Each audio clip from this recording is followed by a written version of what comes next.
परमात्मा को अपना जीवन समर्पित करना कोई मामूली फैसला नहीं है।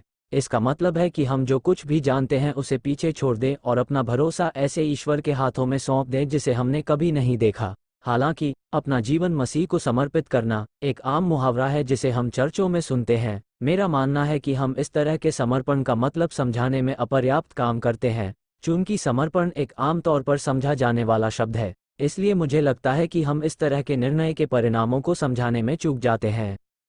पूर्ण समर्पण कोई शर्त नहीं है।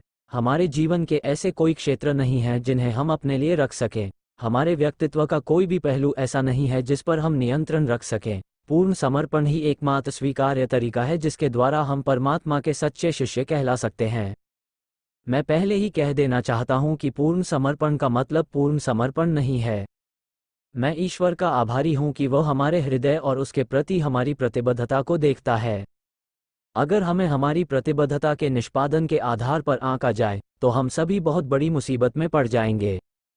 इस वीडियो में कही गई किसी भी बात का यह मतलब नहीं निकाला जाना चाहिए कि मैं कह रहा हूं कि आपको अपने जीवन के हर पल पूर्ण समर्पण में रहना चाहिए या फिर आप परमात्मा के साथ अनंत काल तक रहने के अयोग्य हो जाएंगे। दूसरी तरफ मैं ये भी नहीं कह रहा हूं कि हम अपने होठों से समर्पण का दावा कर सकते हैं और ऐसे जी सकते हैं जैसे कि कुछ भी नहीं बदला है। फिर से, ईश्वर आपके हृदय को जानता है। वह हमारी सच्ची इच्छाओं को पहचानता है और हमारे द्वारा बनाए गए किसी भी दिखावे को देख लेता है।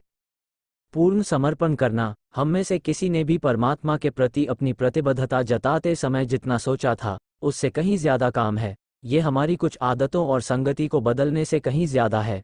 क्या आपने कभी इस बात पर विचार करने के लिए समय निकाला है कि पूर्ण समर्पण का क्या मतलब है? क्या आपने अपने जीवन पर इसके सभी निहितार्थों पर विचार किया है? बाहरी आदतें और गतिविधियां स्पष्ट और आसान लक्ष्य हैं, लेकिन अपने आंतरिक विचारों और दृष्टिकोणों को समर्पित करना ही वह जगह है जहां से मांगलिक कार्य शुरू होता है। परमात्मा के प्रति पूर्ण समर्पण में जीने का अर्थ है कि हमारे विचार उनके जैसे होने चाहिए। हम जो कुछ भी देखते हैं उसे उनकी नज़र से देखना चाहिए। इसका अर्थ है कि हम कोई ऐसा काम नहीं करते जो वे नहीं करते। लोगों, स्थानों और चीज़ों के बारे में हमारी सभी पूर्वधारणाएं खिड़की से बाहर फेंक दी जाती हैं।